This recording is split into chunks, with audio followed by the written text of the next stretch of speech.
बेबाक भाषा की तरफ से हम विपक्ष के प्रमुख नेता सीपीएम के महासचिव सीताराम येचुरी के निधन पर शोक व्यक्त करते हैं। सीताराम येचुरी का जाना भारतीय राजनीति में एक ऐसी पीढ़ी के अवसान को दिखाता है, एक ऐसी पीढ़ी के खत्म होने को दिखाता है जिसकी यह तस्वीर मिसाल है। इस तस्वीर को हमेशा भारतीय राजनीति में रेजिस्टेंस और रेजिलियंस के लिए याद रखा जाएगा। 50 साल से भी ज़्यादा पुरानी यह तस्वीर बताती है कि सीताराम येचुरी को वाम छात्र आंदोलन ने किस तरह से गढ़ा। 72 साल में निधन हुआ सीताराम येचुरी का एम्स में। वह लंबे समय से वहाँ एडमिट थे। उन्हें चेस्ट इन्फेक्शन था और जो अंत में संभला नहीं। ये जो तस्वीर है 1970 के दशक की तस्वीर है। सीताराम येचुरी के बगल में उस समय भारतीय राजनीति की सबसे पावरफुल महिला प्रधानमंत्री इंदिरा गांधी खड़ी हुई हैं और छात्र आंदोलन के प्रतिनिधि के तौर पर कॉमरेड सीताराम येचुरी ने मांग पत्र पढ़ा। इस मांग में साफ साफ शब्दों में लिखा था कि इंदिरा गांधी को जेएनयू के चांसलर पद से इस्तीफा दे देना चाहिए।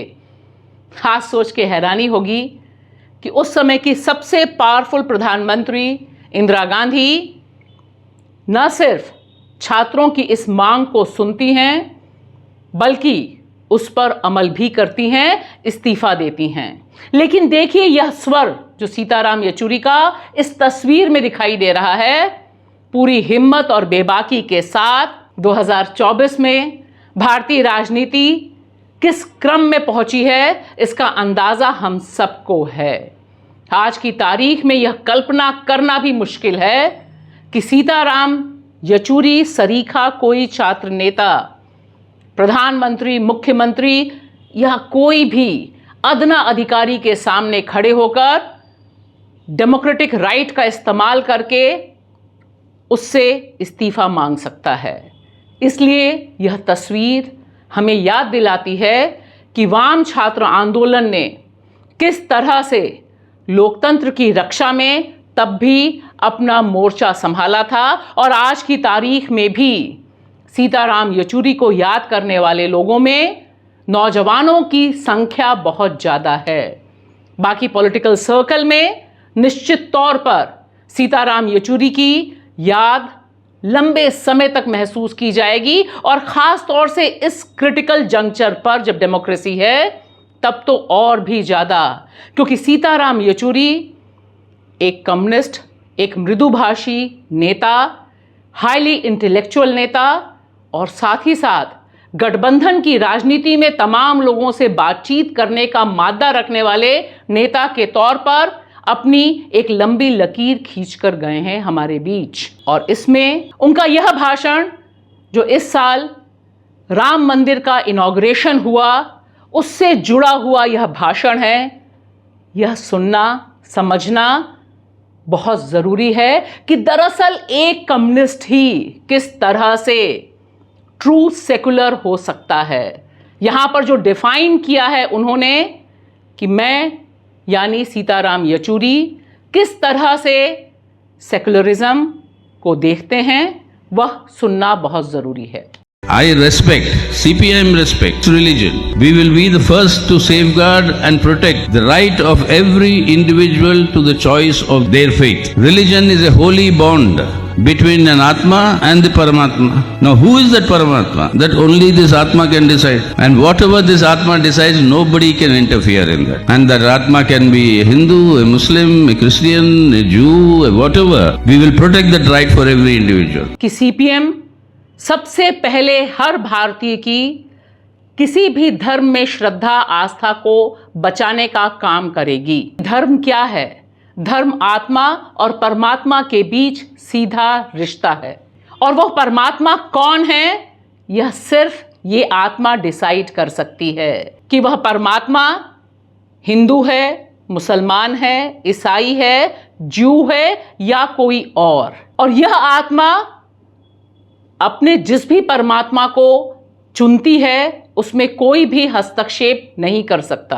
But if religion is used for political purposes, if the inauguration of Ram Mandir is going to be done by the Prime Minister, the UP Chief Minister, and using the entire state machinery, that is, the state is identified with one particular religion, that is against the Indian Constitution, against the Supreme Court verdicts. The state cannot profess or patronize any particular religion. It is actually a situation sought to be created for furthering tensions between religious communities in order for their Hindutva consolidation. और अगर धर्म का इस्तेमाल राजनीतिक मकसद साधने के लिए होता है तो, और अगर एक मंदिर के इनॉग्रेशन में देश का प्रधानमंत्री, राज्य का मुख्यमंत्री शामिल होता है और पूरी स्टेट मशीनरी लगती है, तब स्टेट मशीनरी एक चुने हुए धर्म के साथ अपने को जोड़ती है और यह देश के कॉन्स्टिट्यूशन के खिलाफ है और यह सुप्रीम कोर्ट के फैसले के खिलाफ। राज्य यानी सरकार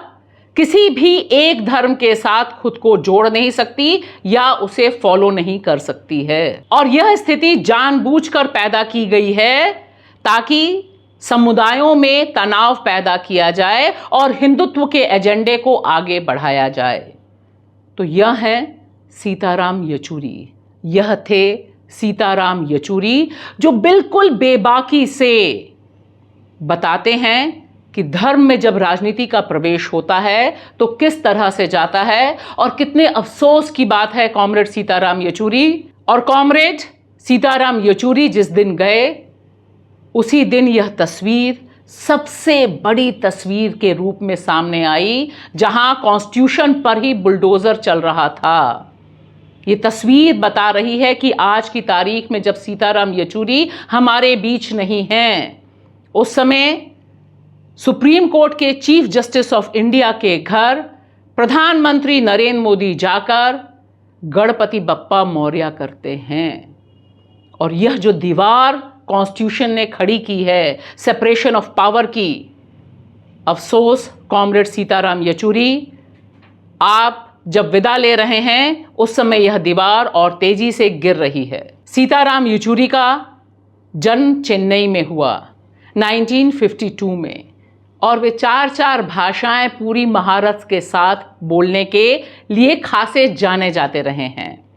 और एक बात जो बहुत अहम है कि गठबंधन की राजनीति में जिस तरह से लेफ्ट ने अपनी भूमिका निभाई, खास तौर से 90 के दशक के बाद से वीपी सिंह की सरकार से लेकर मनमोहन सिंह की सरकार बनाने तक, यूपीए 1 तक, यूपीए 2 तक, उसमें सीताराम येचुरी ने यह बताया कि समान धर्म यानी समान आइडियोलॉजी के लोगों को साथ आना क्यों ज़रूरी है।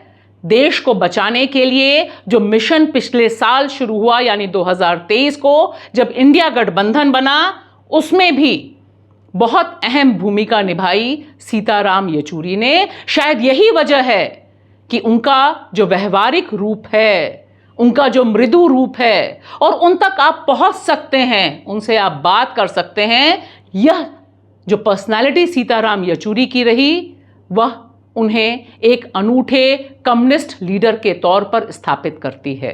और अंत में मैं पढ़ना चाहूंगी उन्हीं के शब्द, बस 133 वर्ड्स में जिस तरह से उन्होंने अपनी जिंदगी डिफाइन की वह बहुत खास है। Life and work made possible because of constitution, कि मेरी जिंदगी और मेरा काम संविधान की वजह से संभव हो पाया। My life and work has been possible by our constitution. From a government school I entered St. Stephen College, New Delhi because the constitution enabled equality. यहाँ वो साफ साफ कहते हैं कि मैं सरकारी स्कूल में पढ़ने वाला छात्र दिल्ली के सेंट स्टीफेंस में पढ़ पाया क्योंकि मेरा संविधान बराबरी का अधिकार मुझे देता है। I could marry into a different religion and caste because of this constitution. मैं अलग धर्म, अलग जाति में शादी कर पाया क्योंकि यह अधिकार मुझे देश का संविधान देता है। I could exercise my right to think freely and express myself without fear with my head held high. मैं अपने आज़ाद ढंग से सोचने और अपने को अभिव्यक्त करने का अधिकार इस्तेमाल कर पाया बिना किसी खौफ के, बिना अपना सर झुकाए, अपना सर सीधे तान के, क्योंकि मेरा कॉन्स्टिट्यूशन मुझे यह अधिकार देता है। Religions may have their books, but for Indian patriots, the Constitution is the only book. धर्म के लिए अलग अलग ग्रंथ होंगे, लेकिन देशभक्तों के लिए सिर्फ एक ग्रंथ है, संविधान। As B.R. Ambedkar said, the Constitution provides political structure where every adult has one vote and each vote has same value. जैसे B.R. अम्बेडकर ने कहा कि संविधान एक ऐसा पॉलिटिकल स्ट्रक्चर, एक ऐसा पॉलिटिकल ढांचा मुहैया कराता है जहां हर वयस्क के पास एक वोट है और हर एक वोट का एक ही कीमत है, एक ही वैल्यू है। But every person does not have same value yet. लेकिन अभी भी हर एक व्यक्ति के पास वही अधिकार नहीं है। There is unfinished business yet. अभी भी यह अधूरा काम पड़ा हुआ है। और वाकई कॉमरेड सीताराम येचुरी, यह काम अधूरा पड़ा हुआ है। 2015 से सीपीएम के महासचिव के तौर पर और विपक्ष के एक अहम नेता के तौर पर आपने जो काम शुरू किया वह अभी अधूरा पड़ा हुआ है। दिल का भंवर करे पुकार, दिल का भंवर करे पुकार, प्यार का राग सुनो रे। दिल का भंवर करे पुकार, दिल का भंवर करे पुकार, प्यार का राग सुनो रे।